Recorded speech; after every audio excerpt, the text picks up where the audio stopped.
LifeLock, how can I help?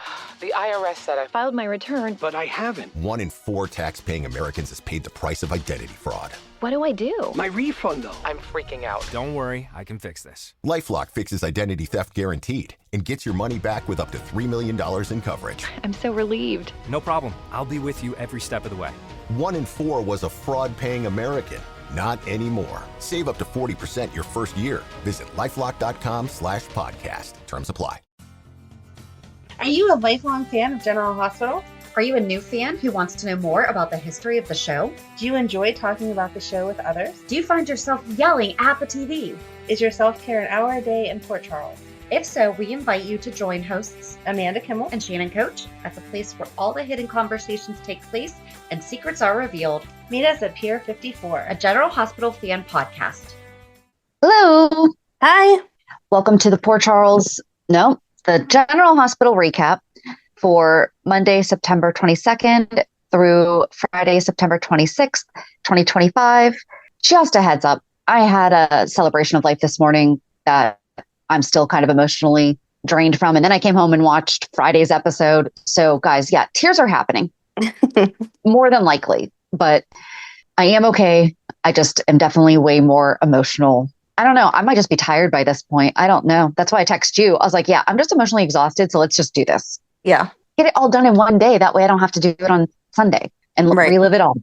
We do have a lot of pipelines, so I do want to get to that. But I had a couple things so first, when I was listening to the Monica's Lovers, did you listen to it? I did not. I'm sorry. You need to listen to it because you asked because we talked about, I forget who it was, but they said something about having a tendon replaced in their arm or something like that. And you're like, can that even happen? It can. That's what these cadavers for. Ah, okay. That's what Erica had done for her ACL, was a cadaver tendon. Ew, okay. Yeah. No, we named him. And we made Oh my gosh. Stop. Listen, if you're going to go through this stuff, I've named my anxiety and depression. Well, I'm working on it because I didn't like one of the recommendations because it's the name of my car. Okay. If you name your depression or your anxiety, and then I'm going to have to come up with a third name for when they're both hanging out together. So I'm just going to have to come up, they have to have complementary names. That way, when they're like ship names, I can just get mad at them too. But like my friend that suggested it, she named hers Victor. See, when they're hanging out together, I would give it more a name like a place, like they're doing an activity together. So that would be my whatever. But you can't tell a place to sit down and shut up. Yeah, I guess that's true. I mean, you can, but then I feel like we're going to have to add something else to that makes sense. Your list of mental health needs. Okay, I can still say you to naming it, and I don't like you could make up a place for them to go to. You could say, you know what, you just need to go to. I'm just going to say Kokomo because I know that that's not a real place. Okay, right? Kokomo is not real. Everything else, every other place in that song is, but not Kokomo. I believe you are correct. Okay, just like Xanadu. Oh, that's a fun word to say. So there you go. And it's Gene Kelly. Okay. We're not getting into that. Not this show. Yeah, name things. It's fun. Anyway, we also mentioned, and I don't think that we added it to our list yet, of we need to do how many fake Quartermaine heirs there have been. Oh, okay. And part of me is like, did that happen to come up? And I don't know, something about the end of this week, like what? Who is that? Mm-hmm. Is that going to be one? And I was like, how weird is it that happened the day after I listened to that episode where it was mentioned that we should do fake Quartermaine heirs. Oh, because we were talking about Sky and about how Sky didn't even know that she was not Alan's daughter. Like she definitely thought that she was. Oh, I didn't even tell JD this. Shoot. I had a dream about us meeting Anders Hoves. Okay. That we went and saw him at like a completely random event. We were the last ones to sit down and talk with him, much like we try to do whenever we go to meet people. And we talked with him and he was super excited about our show. And we then told him about JD. So I'm going to throw that out there. All right. Yes. Even though I keep messing up his name. It's like on your vision board. You just put it out there into the universe that we'll get that conversation. Hove. His last name does not have an S. Just like Aldi is not Aldi's. Okay. Anders Hove. Okay. So that was my fun squirrel moment for the week that I thought would be significant to mention. All right. we have a lot of pipelines, so we'll just get started with that. Just got a couple little notes from Autumn. I would really love videos of anything Robin and Jason related. They are one of my favorite couples ever and just two of my favorite characters ever. Yeah. That would be good. We did her and Stone. Yeah, we didn't do her and Jason. Nope. We should do it's that. Never been, well, because it was the anniversary of Stone's passing when we did it. Wasn't it the 30th anniversary? And then we talked to Michael Sutton. Yes. Maybe now, though, that we have Emma and she is hanging out with the Quartermaine clan more and getting to know more about them, that it would be appropriate. There we go. We'll add that to our list also. We have a big list, guys. Also, Autumn, you can feel free to do what one of our other fans is doing and write your own 411 that you would like to share with us so that we can hear the excitement for your favorite character's relationship. I mean, I feel like you and I watched Jason and Robin live, but hearing somebody else talk about it might be fun to relive. Oh, absolutely. All right. So Autumn, love the suggestion, but also just going to throw that out there. Feel free. We would love to have it. Then another one. What if Nathan is not Cesar Faison and Dr. O's son? What if he is Anna and Duke's son? Ooh. Or what if Britt is Anna and Duke's daughter? I see a lot of Robin in her. Okay, I'm going to veto that only because I don't like that we had Jason and Robin, and then whatever this weird chemistry is between Anna and Jason, and now that was just for show. That was just for show. It was just for show, Amanda. No, there was a little extra something there that they were trying to get at, and I think the whole world just shut it down. Ignoring it. Yeah. Right. The whole world shut it down, and so they moved away from it. But for a minute, there was a little something that was like, wait, what vibe are we trying to give off here? And now we're going to say Britt is Robin's sister, Anna's daughter, and she had something with Jason? No. Okay. That's my only reason for vetoing it is I can't do that. Jason cannot have all three of them. Ew. Okay. Didn't they think that Peter was Anna and Duke's? Mm-hmm. But also Duke's, not, and then it came out that it was Faison. Right? Yeah, I'm pretty sure. I think so. I mean, that'd be interesting. So, alrighty. And then we have from Angela. Oh, I'm sorry. That was from Ronnie. I don't know if I missed where you talked about it or not, but I thought I would send a note about the Runarounds TV show on Amazon Prime, which you told me about off screen, you didn't talk about it. I remember like there was something that I was like, I feel like there was something you were meant to say because it's William Lipton. Oh yeah. I That's absolutely. the name of the show that you were telling me that he's in it, and he also does isn't it also his band? I did not research it enough to know if it's his actual band, but he is in a band on this show. So that's funny, because we were having a side conversation about how we feel like our GH actors like belong to us, and so when we see them other places, we're like, "Hey, that's mine. Why are you using that?" And so I had mentioned to you that he was on a new show. Yep. So one of the stars is William Lipton. Also, according to the song credits, it looks like the members of the band also wrote the songs that appear on the show. Oh, that's awesome. I'll have to check it out. I've not. It looks like it's for a younger age group than I am, so I just kind of assumed that I would end up watching it with Madeline and then follow along with it, but she's been a little busy, so we have not started a new show yet. Yep. A mutual friend of ours told me about a book that she read that the lead actress, I cannot talk, guys, this is going to be hard. The lead character was obsessed with GH. Oh, cool. So I'll get you the name of it and we'll have to read it. But we have to add that to our, guys, just remember, we are still collecting General Hospital references in pop culture. So when I've been at the gym lately, young Sheldon's been on the TV. They watch General Hospital pretty frequently on that show. But it's great because they always have some kind of like an old TV program going on the TV. So I've never watched it because it's just on the screen and I'm listening to something else. But obviously I noticed that he was watching Felicia and Frisco. Huh. All right. And then Natasha, yes, Michael and Brook Lynn are equals. Yeah, so I need to correct myself on that one because they're not. Michael is Monica's grandson. And Brook Lynn's his niece. Yeah. Yep. So they're not. But I mean, they're the same age, yes, but they are not the same on the lineage. So that was my error. This was not the point of her email. Nope, was not the point of her email. Sorry, I just want to make sure I wasn't skipping ahead. But Michael is Monica's heir and the house belongs to Monica, so it makes sense. Monica could have decided to leave it to Tracy and have it be split between Michael and Tracy. Jason never cared about the house. Here's the thing. We still don't know. Nothing was said. Right. Nothing was decided this week. So I think it's going to go to Olivia. I would love if it went to Olivia, but if it's not going to go to Olivia, then I think it needs to be equal between her grandsons, even though Danny's not old enough to really take ownership of it. Yeah. Well, but she has a lot. Yeah. There's things. There's a lot of things. Okay. And then Sherry.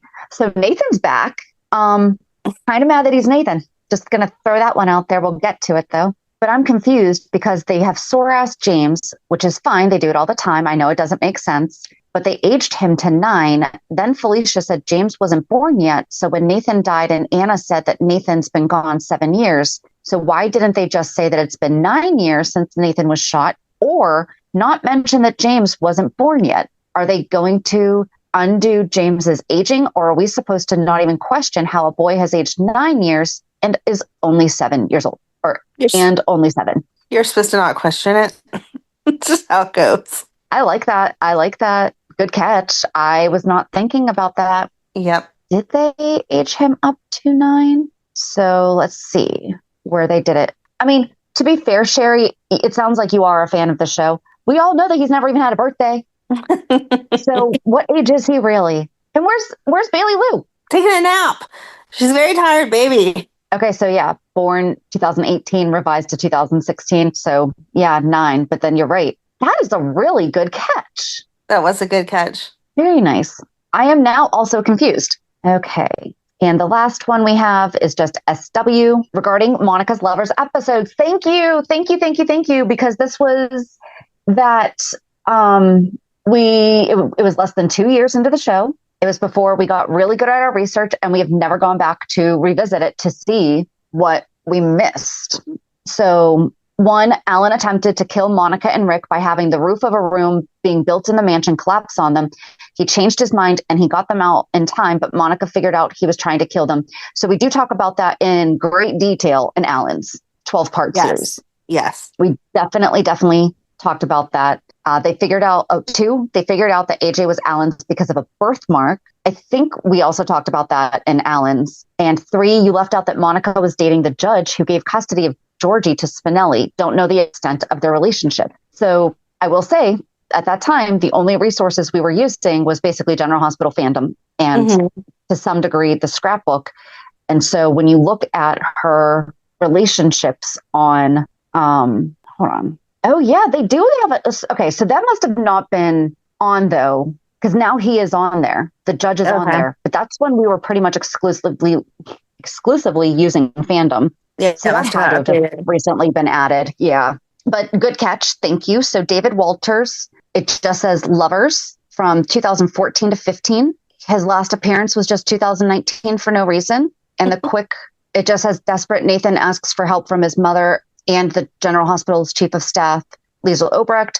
Obrecht threatens to fire Monica if she didn't get Walters to change his mind. With Monica's help, Walters reversed his decision and Maxie was finally allowed to see her daughter. With Monica's help, is that code words for seducing? I mean, it does say that they are lovers. So thank you. And if there was anything else, I mean, we're at some point. We need to find someone to help us write. Right. In the next 30 years, we'll go over this again. Because I don't have all the time to go back and listen to all of them and then do the corrections and still do the new ones and, the rest of my life. Yeah. But I love that you wrote in and shared that with us. All right. So do you have anything? I do not. Okay. Oh, real quick. Last week, we didn't talk about Molly and Liz talking about Rick. Oh. That's it. Yeah. I like that Liz told her, yeah, so your dad and I are never getting back together. Like, right. I don't hate him. I didn't like that Molly was like, but you're good for him. Okay, that's great. He's not good for me. And that matters. Yeah. And Liz said, okay, so was it this week? Okay, I don't know because I forgot to put my line here. Okay, I will leave that one for, was that this week or last week? Okay. But for Hulu headlines, on Monday, Sunny and Carly get sad news. Anna receives shocking intel. Cody has Brook Lynn's number. Molly confides in Alexis, and Britt is shaken. On Tuesday, Lulu seeks out Tracy. Drew issues new orders. Britt feels guilty. Martin makes a mysterious phone call, and Anna and Felicia debrief. On Wednesday, Tracy tempts fate. Ned and Brook Lynn have a heart-to-heart. Trina has questions for Jordan. Portia seeks out Isaiah, and Felicia frets about James. On Thursday, the Quartermaines and the community of Port Charles say goodbye to Monica. And on Friday, the celebration of Monica's life continues, and a surprise guest shakes things up. Okay. So what I can't remember was this week or last week is that Liz said something about how Monica always accepted. She was basically like so welcoming about the fact that she was Jake's mom. Mm-hmm. But then later on in the week, we saw the clip where not so much, like they didn't show the whole context of it because Monica was not happy at all with Liz. And we just talked about this with Lucky and Liz because she was devastated to find out that Jake was her grandson after he had passed away. Right. So, yeah, I don't think that she was unwelcoming to Liz, though. She was just disappointed. I mean, I feel like this week that was the clip that they showed of her saying to Liz, how would you feel if you found out something like this after the fact when there was nothing that you could do about it at that point? And because you do know me on a more personal level, even though it's through work initially, you know that I wouldn't have been a jerk. So why would you not have let me have access to this child that is my grandson? right. Well, in Liz's defense, though, after the whole Michael thing, that's why. Yeah. So I don't know. There was something about the way that Liz said it that made me write that note. But I was like, no, that's not the way that, but whatever. I mean, we saw it later in the week. When did Alexis start calling Molly Cookie? I don't know. That was so funny after we just talked about pet names last week. And Because Molly said she doesn't like the name Cookie. yeah. And then this week, Alexis called her Cookie. And I was like, huh? What are you doing there? Yeah, no, that's weird. We don't start nicknames like that as adults. Mm-mm. Nope. No. All right, where do you want to start? I mean, the whole week obviously runs together. So I guess just start at the beginning. I liked that Sunny and Carly respected their honest relationship with Monica and did not try to push themselves somewhere where they didn't belong. Michael got them both together, told them that Monica had passed. They both were sincerely sad for Michael and just the passing of a wonderful woman. But both of them were like, okay, so if you need anything, you let us know, but we're not going to that funeral. It would not be appropriate. She did not care for us because of everything that happened with AJ. And I was like, thank you for respecting and being honest about where you were in life. Just because you got along as time went on doesn't mean that you belonged at the funeral. So, right. Even though you came to an understanding doesn't mean it would have been okay, because even if they did, the rest of the family did not. Exactly. So I just liked the way that all played out.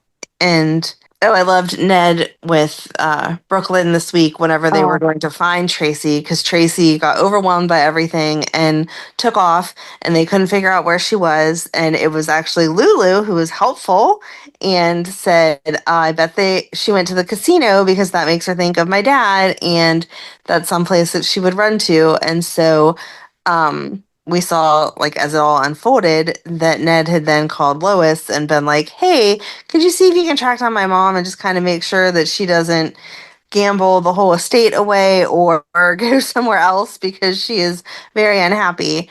And then during the plane ride over there, Ned starts trying to explain to Brook Lynn about what Monica meant to him. And this is his wording. He was like, well, I knew Monica just more intimately than anyone else. And she was like, yeah, Dad, that's like what affair means. Can you not keep talking to me? And he was like, no. Do you really think I don't know this? Yes, right. It's like a family scandal. We all know. And he just keeps pushing it. And she's like, I know what that word means. I don't need to hear it. And he was like, no, I'm not talking about that. I'm talking about we knew each other on a different level because we met each other without the Quartermaine names and got to know each other that way. And then our relationship changed, obviously, once I realized that she was Alan's wife and time moved on. And I was like, I like that they're keeping a respectable boundary there. Ned's not like going on and on like, Monica was one of the great loves of his life, but at the same time, it is nice that they started out without the complications as far as being friends. I just wish they had Ned say the line, I was really a different person back then. Like, that would have been great. That would have been great. Because there were so many little hidden Easter eggs throughout the week that would have totally been appropriate for him to have said. Because in case you guys don't know, Wally Kurth is recast Ned. Yes. I forget the name of the guy who played him, but we just talked about him in Monica's Lovers. So earlier in the week, though, when Lucy showed up banging down the door to talk about deception, when she walked in wearing red, I wrote down, I love that she wore red, just like her wedding dress to Alan. And then I was like, oh my gosh, Tracy pointed it out. And I absolutely think that was completely intentional, that was to give that little nod. Mm-hmm. Let's try to go through the stuff off of... Oh, I like that Lois told Brook Lynn about Catherine's poisoning. Yes. I love that you bring up the history. She's like, wait, who was trying to kill... Why? It's so cute. All right, so let's try to get... I think that the only other outside thing was Nathan and Portia and Isaiah. Oh, and Outback a little bit. Yeah. So Brook Lynn shows up and sees Outback is there, and she suggests that Outback live with Cody because then Rocco will be able to have the dog there on the weekends that he's spending with Dante. Mm-hmm. And they talked about Faison. They did. Oh, then there's also that. Britt received a box that said, don't forget to take your medicine. C, the letter C in the bottom corner. Who could that be? And Anna, yes, you saw his brain in a jar on a desk. You did not know what his brain looked like for positive identification, dear. Amanda, I love you dearly. I don't know what your brain looks like. I would not be able to pick that out of a lineup. I'm sorry. Can't identify it in a jar. We are not that good of friends then. No. And if you know what my brain looks like, let me know. But yeah, Anna, no, you can't positively identify a brain. As far as I know. But I just think it's funny because she said it with such authority, the same way that you would say Nathan's dead or that oh my God. Britt was dead. Yes, thank you. I could not. Neither one of our brains are working today. But thank you for saving me there. Or that Britt was dead. Like you say it because you say it like it's a fact, but it's not necessarily a fact. So she's like, I saw his brain. But what if it wasn't his brain? And a brain in a jar is a lot easier to fake, I would assume, than someone's death. So yeah, no, I was with you that Anna's like, I saw his brain. That's it. End of conversation. Unless you saw his brain being taken out of his body, that then went into the jar, that then they sealed in a way that is unable to be unsealed. Right. Faison's alive. JD's going to be so happy. He is. I already told him that he has to write the 411, and he already started looking up videos. Aw, that's cute. I know. I seriously want him to do it. Yeah, that would be very cute. I did like that Anna and Dante took his DNA and fingerprints. I like that they took the extra step to take his DNA to confirm that it's Nathan. But I'm sorry. Why? I know that we're all favor of our own. Like, I know that we all like our own theories the best. But I really feel like it would have been so good if they had him be the doctor to Maxie. And, they could have done it the same way that we saw Lulu in the hospital with just her hands and everything. And we knew that this doctor's taking care of her and it's not Nathan. But all that. So I agree. I'm not sure. But he recognized Nina. The second he smiled at Nina, I'm like, shit. Mm-hmm. He recognized Nina and then he recognized Anna as soon as she walked in. He was like, hey, Anna, what's up? So obviously it is him, but I'm just confused, which hopefully will be worth it in the end, as to what the point of all of this is. Because they asked him, where have you been? And he had no idea that any time had passed. He still thought that it was, just yesterday was 7 years ago or whatever. Well, the last thing he remembered was being shot, and he looked at and he felt his chest, and then he looked down, and he's like, that's how he realized. He's like, wait, how is that healed? Because that was yesterday.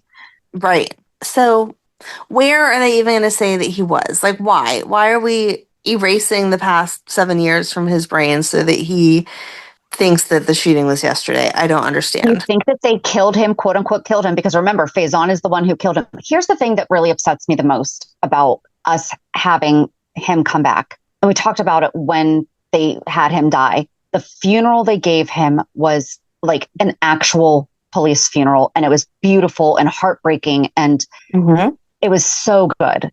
And now we just undid it. Right. But so Faison, quote unquote, kills Nathan. He is trying to cure Huntington's, and Nathan did not have the marker. So for all these years, he has been using Nathan's DNA and like maybe washing it or something to be able to use on Britt. And that's why Britt is not showing the symptoms the same way that she should be. But why did Nathan need to be clueless? Like what? You just kept him on ice in an incubator? Yeah. And what? Yeah. That he has Yeah. nothing. Yeah. They're called a control for a reason. I mean, yes. Sorry, I should not be joking about that. But I mean, that's a control specimen right there. It is. It is. I just don't understand why Faison or whoever was keeping him captive wouldn't have let him have some type of life. It's like Britt. They asked her, where have you been? But that could impact his willingness to be doing this, because he wouldn't do it for Faison. He would probably consider doing it for Britt, right? But he would not trust Faison to be doing it. Okay. So I don't know. It just feels very anticlimactic to have him just wake up and be like, what do you mean I didn't get shot yesterday? Okay, well, where's Maxie? And now we have to tell him that Maxie's in a coma somewhere, and hopefully you'll get to see her eventually. And he's like, we were pregnant. Yes. And they're like, yep, and you have a little boy, and he's named after his dad. Oh, and then that's what Felicia walked in. Oh my gosh, poor Felicia. I know. No, but Anna didn't go warn her? Right. They're best friends. Even the nurses in his room, they weren't aware that there had been any kind of connection, because she drops the papers everywhere and they're like, oh, are you okay? Like, no, she's not okay. But yeah, that's her son-in-law.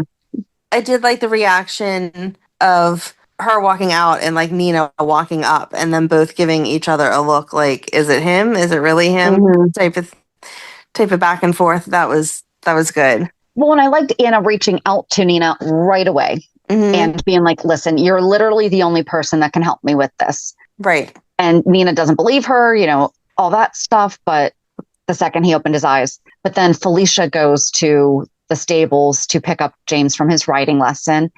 And what Cody was telling him, what a great job he was doing. And he's like, my mom tells me that my dad can see me and is watching over me. Do you think my mom's also watching over me? And Cody is so sweet in explaining the difference in how dad is watching over you versus mom isn't able to. Right. So, and Mac didn't tell her? Right. That was the part that was super messed up, because Anna's like, we don't know that Mac knows. I guess that's true, but I would think that would have been a courtesy call that Anna made instantly too. Hey, we think we have Nathan here and we're running the blood test. I'm sure he has access to all the tests that they're running. He would have been watching that so that he could be ready to tell Felicia. True. So I don't know. I mean, I guess it's going to be what it is. But like you said, it better be worth it.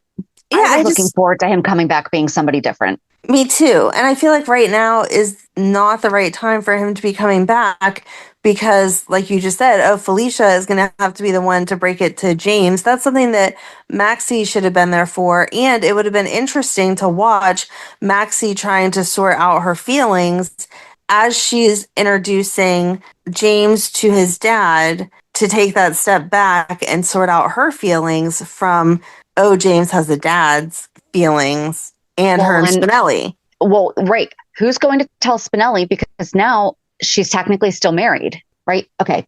If a spouse is assumed dead, I feel like we've looked this up before, because this has happened many times. Yes. If a spouse is assumed dead but comes back alive, are they still married?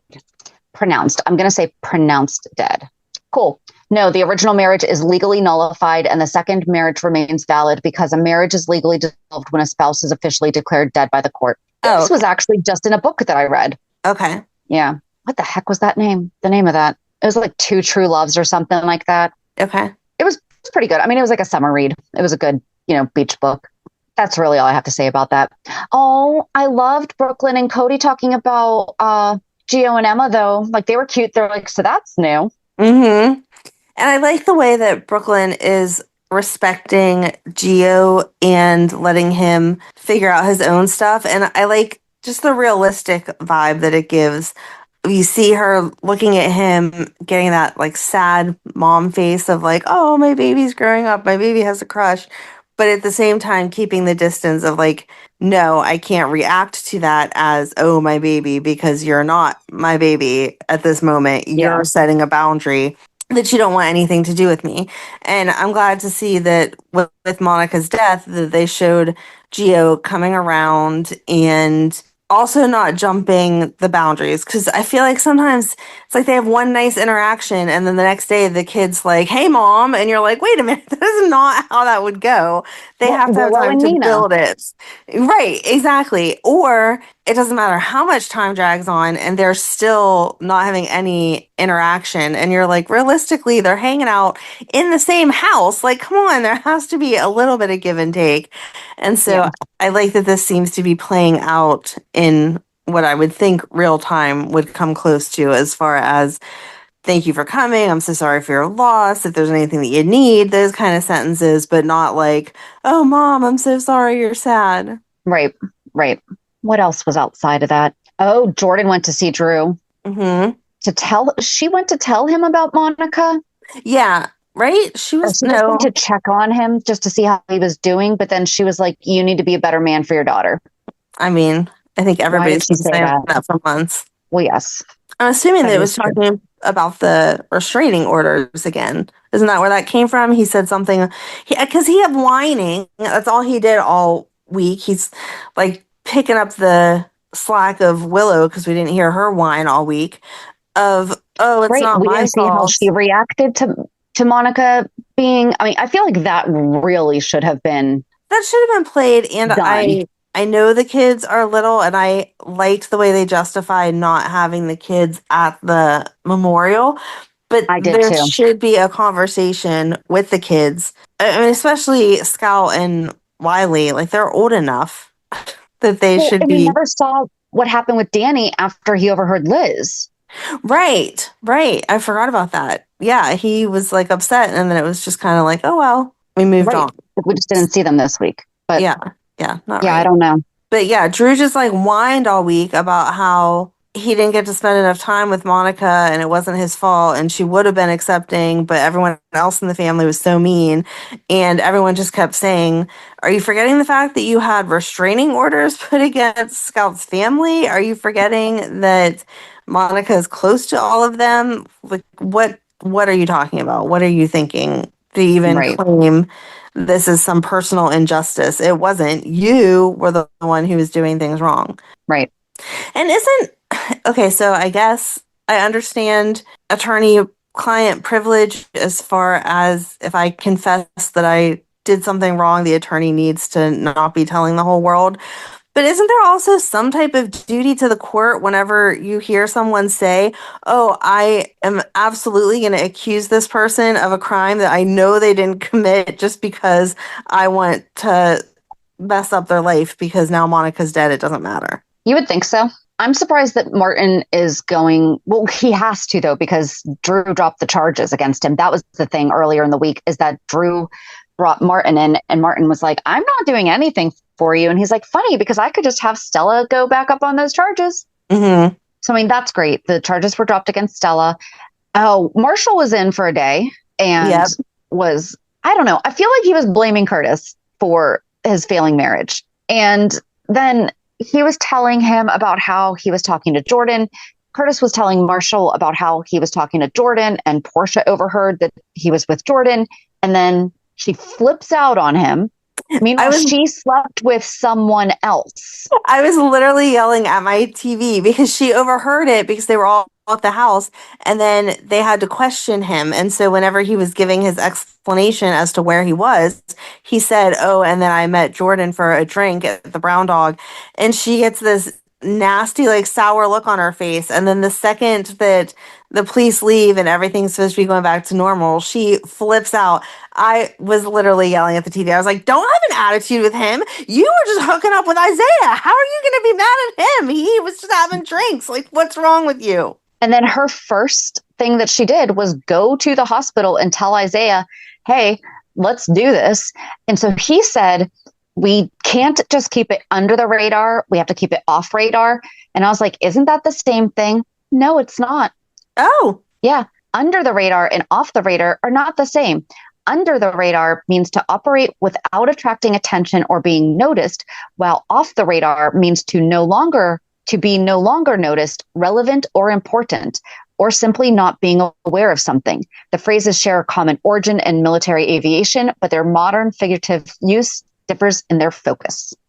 all right. Yeah, I would have assumed they were the same. So did I. But I figured I felt like if they were going to have him say that line where he is military, hopefully it would they make better sense. have gotten that right. Yeah. But I was disappointed with his reaction to her too, though, because she was like, "I know I said that we were done and that we weren't going to do this anymore and that it couldn't happen. But now that I know that my husband had a drink with Portia or with Jordan, then we can be together and it'll be fine." I wanted him to be like, "No, my emotions matter here too. You don't get to just flip a light switch because one minute it's inconvenient for you and the next minute it's not. Like, if you are caring about me enough to have some type of relationship, it shouldn't be that flip-floppy. Like, come on." And instead, he's just like, "Oh, we can hook up more as long as we keep it off the radar. Okay." I don't know. I know we keep saying it. We're done with Portia. Yeah. We're just done with Portia. Yep. She really made me mad the way that she flipped out on Curtis. And she yelled at Jordan. Yeah. Right. She was so isn't here. snippy. Why would she be looking for Curtis in your office at the hospital? Yeah. And then she's like, "But we're done. So you can just whatever, because we're done." Okay. First of all, I'm not sure who told her that women that are going after married men wait for permission, because they don't. That's the whole problem with it. Right. So thanks, but no, if Jordan was actually going after your man, she knows you're married and should be going after him regardless of what you say, because you're not as part of her equation. So she wasn't going after him. They were friends and they didn't hook up where you and Isaiah did multiple times already. Yep. Oh, wasn't it? I think Curtis said to Marshall he's not sure Portia's innocent. Didn't he say that? Oh, and then Trina overheard and was kind of nasty with Curtis. Yes, I did like that her go-to, though, was Jordan respectfully. Like, she showed up at Jordan's house, and Jordan's like, "I'm not sure what you're doing here. Like, what do you want?" Again, very respectful, but just kind of like, "I'm not going to listen to you go off on me like your mother did when I haven't done anything." And then Trina was like, "I just need to understand that the relationship is breaking up, and I needed to hear it from you that you're not any part of it because, my mom's upset because she thinks that everything is everyone else's fault and not hers because she can't take responsibility for anything." And so then Jordan got to be like, "No, your dad and I are friends. We used to be romantically involved, but I'm not pursuing him. He is not pursuing me. We have nothing to do with whatever is or isn't going on in your parents' marriage." They weren't just romantically involved. They were married. Yes, I agree. But I think she did just say romantically involved. I don't think she talked about their marriage at all. Maybe. I did like that she told Trina to stay far, far away from the shooting because the more she gets involved, the more they're going to look at her. Uh-oh. Yeah. I don't want that to be a sign of what's to come. No, we've already had Trina go through this false whatchamacallit. Right. I feel like at this point, the only suspect that makes sense for them to still be asking questions to, even though I don't want to see it happen, would be Kai, because they would have absolutely run Prince on the baseball bat by now. Yeah. And it would have come up him and they would have wanted an explanation. Hopefully they would just take from him. I'm not sure why it was on the floor, but yeah, of course my prints are on it. I've been all over his house before and he showed me his bat once or whatever. Right. But they're acting like the prince wouldn't be back yet. They absolutely would be. Yeah. We saw it when Nathan's prints were back in, 20 minutes? But we still don't have the prints back from the baseball bat, 2.5 weeks ago now? Yeah. I don't get it. I don't either. What else happened? Oh, back to Britt. I feel like we're going like all over like just playing ping pong with the subjects.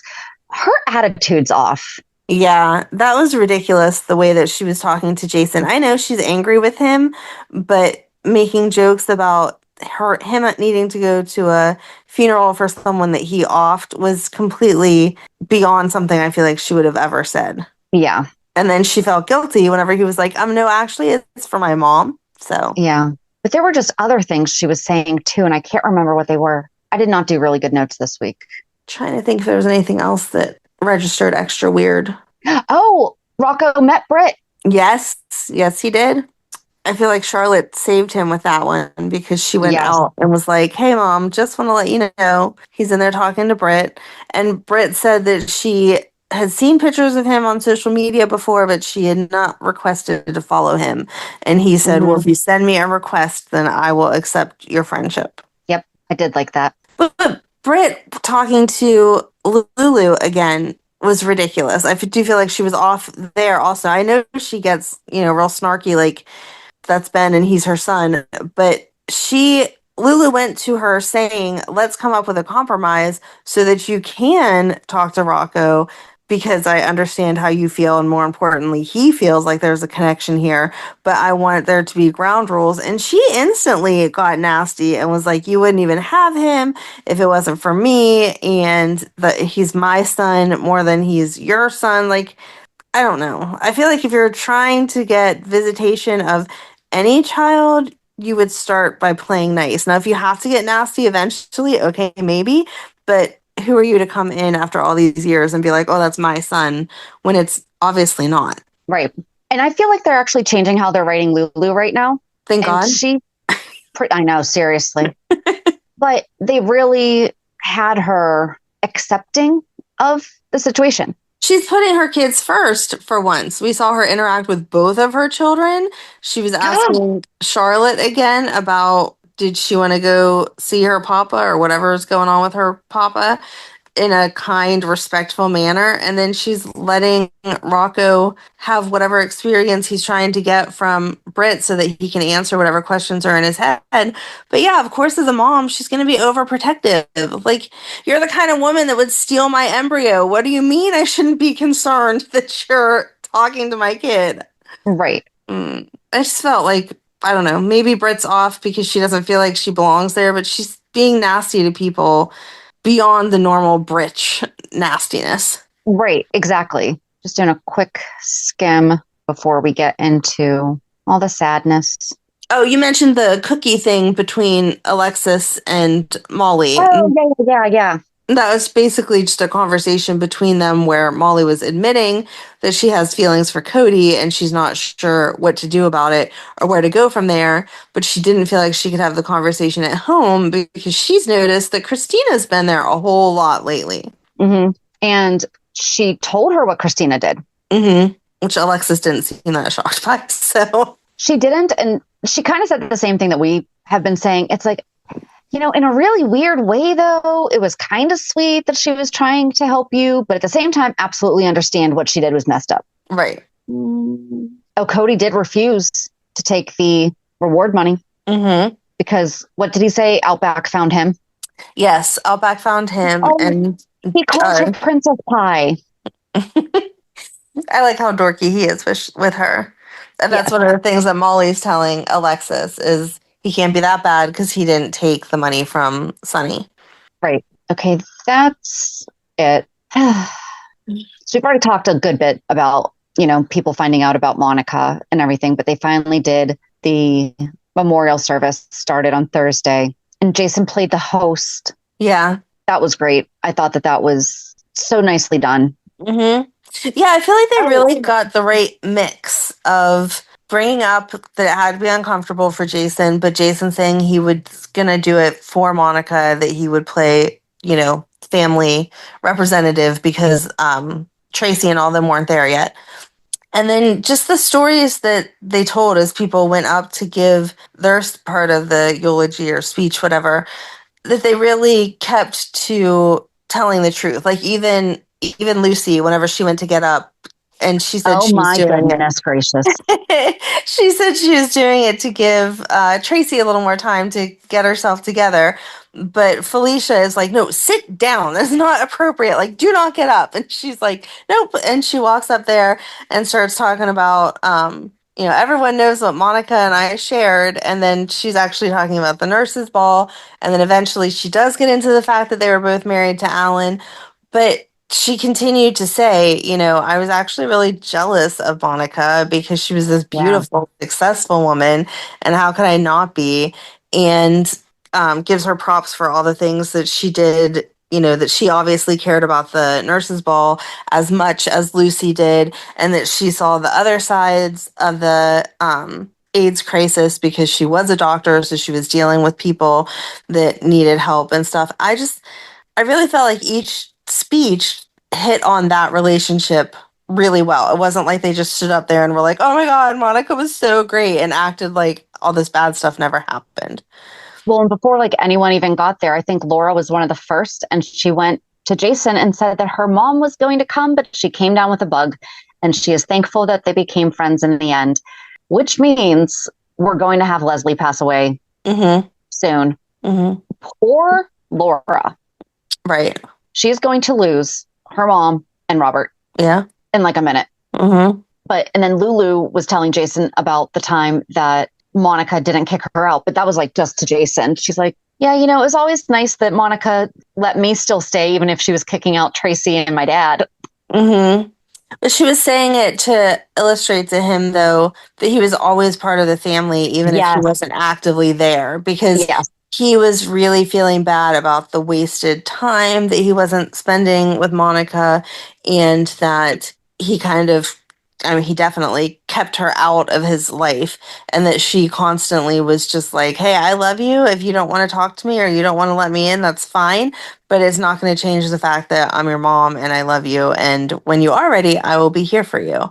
So, and I did like the fact that they, piqued our interest in what was going to happen even more so between Dante and Brook Lynn with Gio, because as Jason was talking about my mom, it kept showing like them kind of giving each other side looks, and Dante giving Lulu a side look when they were talking about love in different ways. Never going away. Show. Yeah. Talking about grief and love. No. I knew you weren't going to be for it, but there was a look there. There was a look. Yes, I will acknowledge the fact that there was a look. But yeah, I thought it was really nice. So she didn't tear up like Liz talked, and like you said earlier, talked about how wonderful Monica was with Jake and accepting everyone.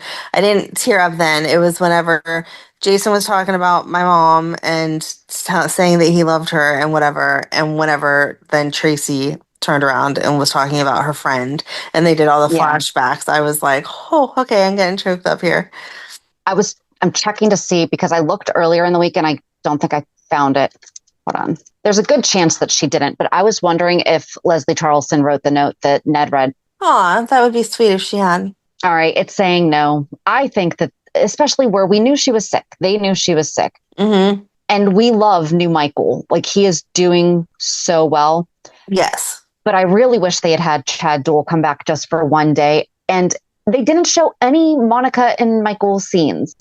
And in these situations, it is absolutely okay to use previous cast, and I was kind of bummed about that one. Yeah. And we didn't see anything with AJ. Nope. Okay. I know that I'm a sucker for this one, but they should have had, because we don't have Ghost Alan yet, or didn't have, they should have had, the Edward, Lila, Alan, Bax, but AJ and Emily, actors and like the portrayers, Emily or Natalia Livingston and Sean Kanan are both alive. Right. And they could have been like standing on the stairs or something. There's a way that they could have done that where they showed Monica. Oh, do you know what would have been good is if they had showed her leaving the house? Yeah. Crap. No, I That just agree. snuck out of nowhere. Sorry. It's okay. I was shocked that they didn't have someone, like any of the past characters, like you said, someone come and like take her with them. And I know, Or at least Alan. yeah, and maybe they couldn't have shown them walking off into heaven like they've done with some of the actors in the past, since Leslie Charleston is already gone. But something that But like that's when they've signified done that. it. They did Yeah. that with Edward meeting Lila. Yeah. That's where it started. Oh, and we didn't see any Edward or Lila. No, it was all like But they- Tracy's reaction to their reaction. It wasn't. Yeah. There was no flashbacks of them. Because there was a lot of talk of how much Edward and Lila loved her. Mm-hmm. I did love, though, that Tracy, I'm so thankful she got up and spoke. I know. And I the whole couldn't believe reason how she many did is times- because she escorted Drew out. And okay, to some degree, I felt bad for Drew this week. No. For that. No. Okay, everything else, No. He does I not. kind of felt bad. About the Monica stuff, I felt bad. No, he doesn't deserve to have anyone's sympathy whenever he himself admitted he didn't even answer her phone call because he assumed that she was That's going to true. be yelling at him about the fact that he got restraining orders against the whole family. So, And there's a good chance that she was.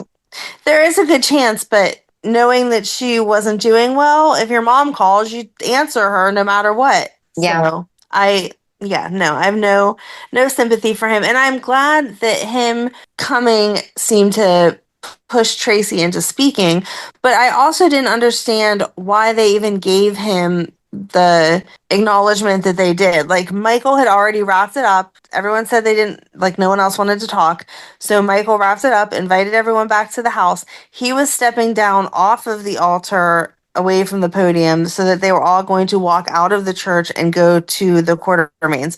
When Drew came wheeling in there, I think everybody should have just been like, it's over, sorry, like you missed it, and walked past him and not even given him the satisfaction of having a conversation or wheeling him out of it, because like, you were already late and missed it, dude. Sorry about your luck. Yeah, But that is true. Yeah. she pushed him out, and then she gave the speech about how they became friends and that she was going to be sad that she was the only one left. And then it did show them back at the house, everyone talking. And then that was whenever they showed more of like the fact that Gio came back and stuff, and they were excited about that. But I didn't understand why they were so upset, confused, whatever, that Tracy then did disappear again. Like, of course she went to the crypt. You knew she was going to go to the crypt. Right. Okay, I'm glad I'm not the only one who's like, she received everyone, everything was good. Yeah, she's gonna go down to the crypt. No, I absolutely, like, I actually thought that's where she was going to be the first time. Oh, okay. I thought she was going to be down there talking to Alan. Yeah. They placed her picture next to his at the hospital. Yeah, that was nice. They didn't have the in memory of Leslie Charleston at the end of Friday, though. Oh, maybe that'll be next week. Maybe we have to. When Laura and Lulu were talking at the house, and she said Monica came to her wedding to Luke, and Lulu said her and the rest of the world, which was a fact. Right. Right. Like, that was one of those cute little quips that I was like, well done. Very, very nice. Yeah. Yeah. Everyone did see that. Yeah. Yeah, maybe we'll get the in memory after next week whenever they reveal to us who this new character is supposed to be, because in walks Tracy and is like, who are you? And she's like, you must be Tracy. I've been waiting forever to meet you. And I have no idea who she's going to be. Not a clue. I thought for the longest time they were going to portray her as Monica's sister, but I feel like Tracy would have known if Monica had a sister. Maybe. But also, she wouldn't have been able. We really do. And we haven't seen Yuri. Nope, no Yuri. Oh, wasn't Monica adopted? Was she or Amy was? I think that Monica was adopted. Okay, I remember them talking about adoption, like with Laura and Amy, but I didn't know if Monica was. Amy also. wasn't. Laura was. Laura was. Okay. See, I couldn't remember if it was Laura or Amy. Because Amy like is Amy Vining, and then Laura was Laura Vining, but then they found out that Leslie, all that stuff. Okay. We did do a whole 411 too. It was a two-parter about Leslie. So yes. Yeah. Yeah, sorry. I know they're not related, but like my brain clusters them together because they were like of the same time. So that's why I was like, But- was it Monica or? No. How many times do we have to talk this stuff through? But I think it is because I think that was one of the things that she shared with Emily. And I think that's like what made her willing to be so accepting of Jason. And okay, I mean, I feel like you don't have to be adopted to have that heart, but right. Hold on, this is gonna drive me crazy. She grew up off screen in an orphanage. Okay. That was before being fostered by Gail Baldwin. Okay. Drawing on her own trauma. Because stuff happened. And that's when Monica and Laura bonded after Laura was assaulted. Okay. Because Gail's husband had assaulted Monica. Okay. Yeah, I mean, I think it's, and you know what, though? There was this, I watched this one little clip. I didn't watch the whole episode, but Steve was talking to Bradford about how they had done all the scenes before their big break over the summer. And he's like, he had to do all that. Oh my gosh, Jason is killing me. I mean, I was done. It was, it was amazing. It was so good the way that they're having him talk, Right.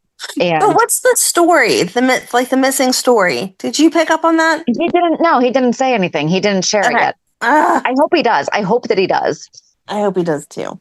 But Steve said that, obviously that was very emotional for all of them to be doing. And he actually did acknowledge, he's like, it was, I'm almost positive. He said something about, it was weird to be talking about Monica being there, knowing that Leslie wasn't there. And then for them, so we were right. Like that could not have been easy for them. But then they finally did the scenes and then went on break. So it's almost like it was by design that they did this hard emotional stuff and then gave them the break to be able to. Yeah, they came back from break and had to do more. Oh, well, that's a nice thought. But so I don't think we're done. I think that, obviously this stranger has something to do with Monica. We don't. Maybe she's not her sister then. Maybe she's someone from the orphanage that Monica kept in touch with. Oh, but why would she care about Tracy? I don't know. I mean, I don't know why anyone would care about Tracy. Like, even if she is her sister, her cousin, or whatever, I get it. Well, because it wasn't necessarily a nasty, you must be Tracy. It was a... I've been wanting to meet you. I've been wanting to get to know you type of thing. Yeah. Oh, totally off. Not totally.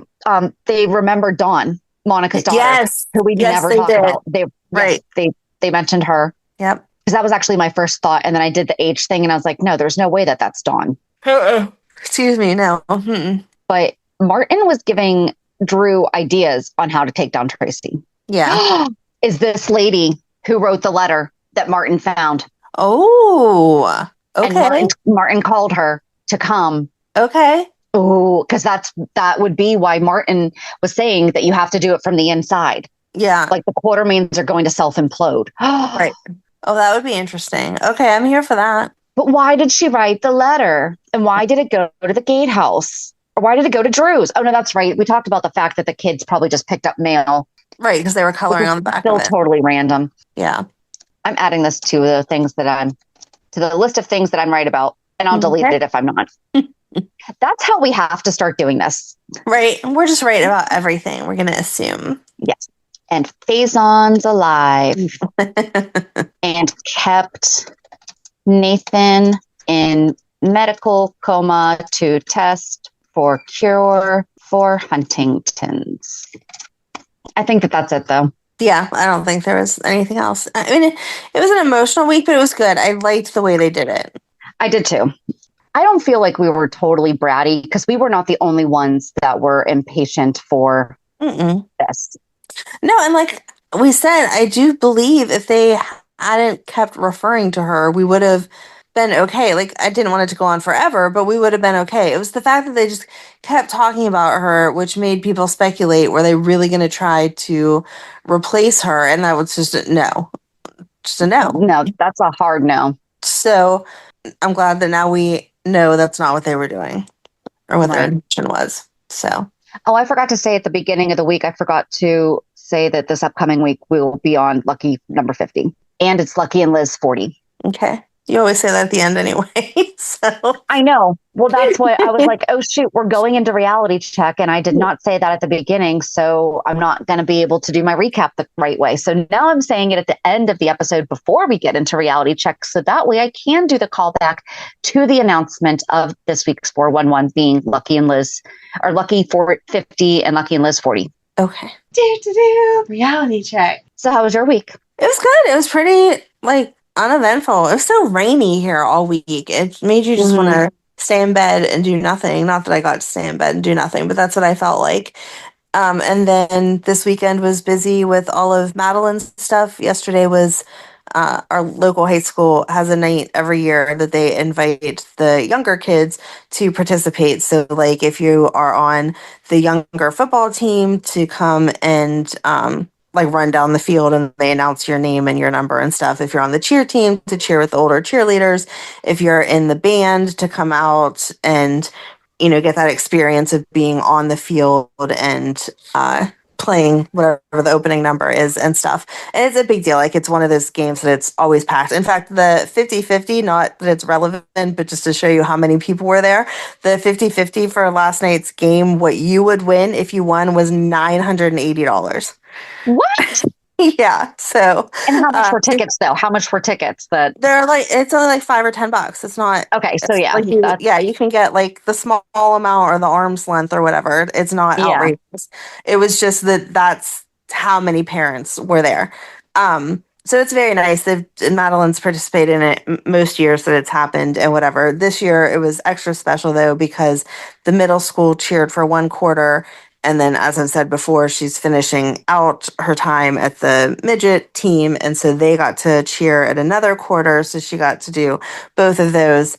And then today was actually, they call it their senior night, which annoys me because she's not a senior and she's nowhere close to being a senior. And I don't want to think about it.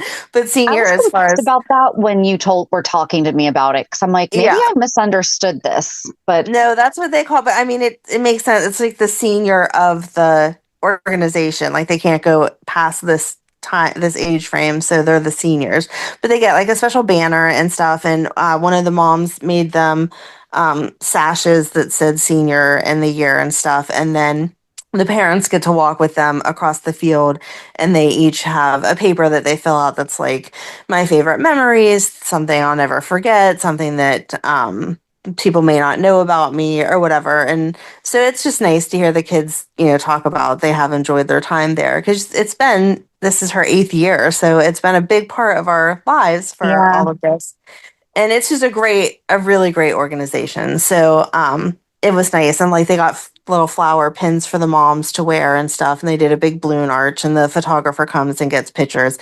And her dad and Ryan and I walked her across the field. So it was very nice. And like a bunch of my family, like all my kids came and my mom and my brother came. And so it was just a very special, like all about Madeline kind of day that was nice because we don't get as many of those as I would like. So it was sweet. Yeah. But now she's at her dad's for the rest of the weekend, and I'm going to enjoy that I have nothing to do for the next 24 hours before I get her back.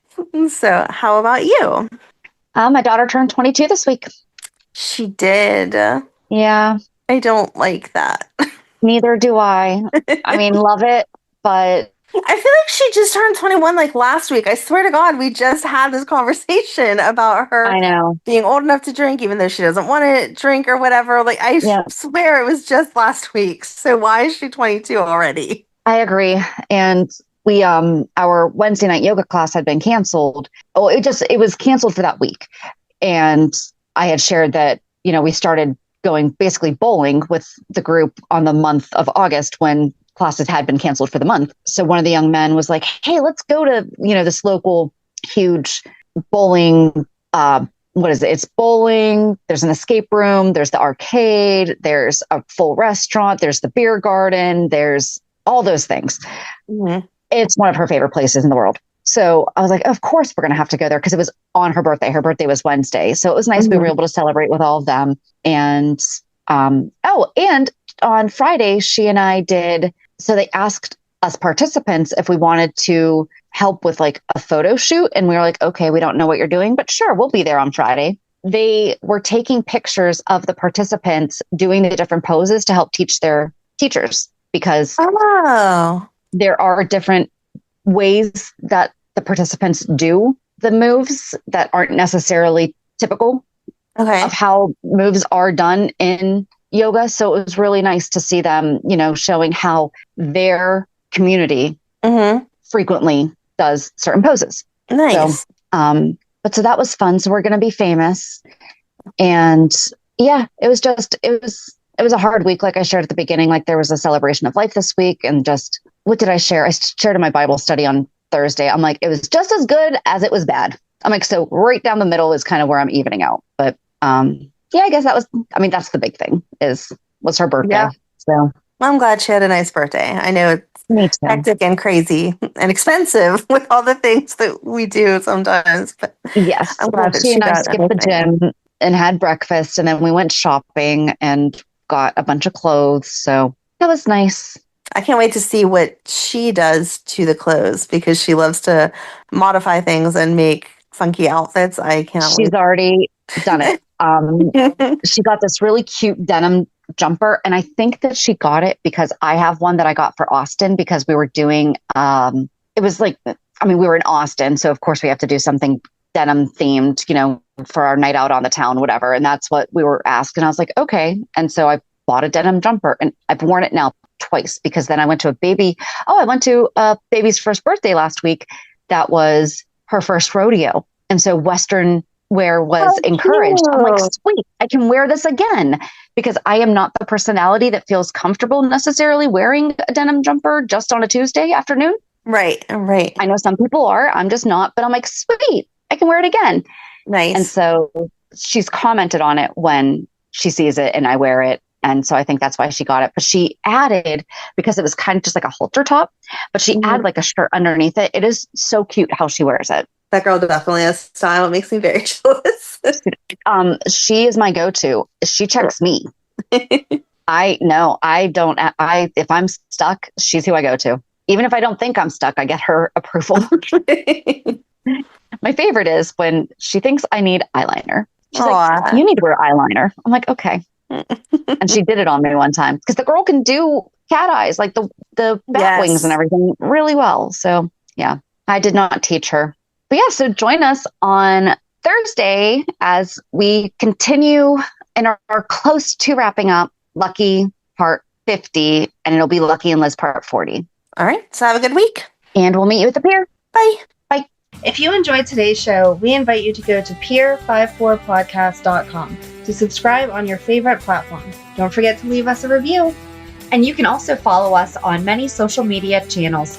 Just search for Pier 54 Podcast. Also, we are not perfect, so if there is something that we missed or messed up, just let us know by emailing us at pier54podcast@gmail.com.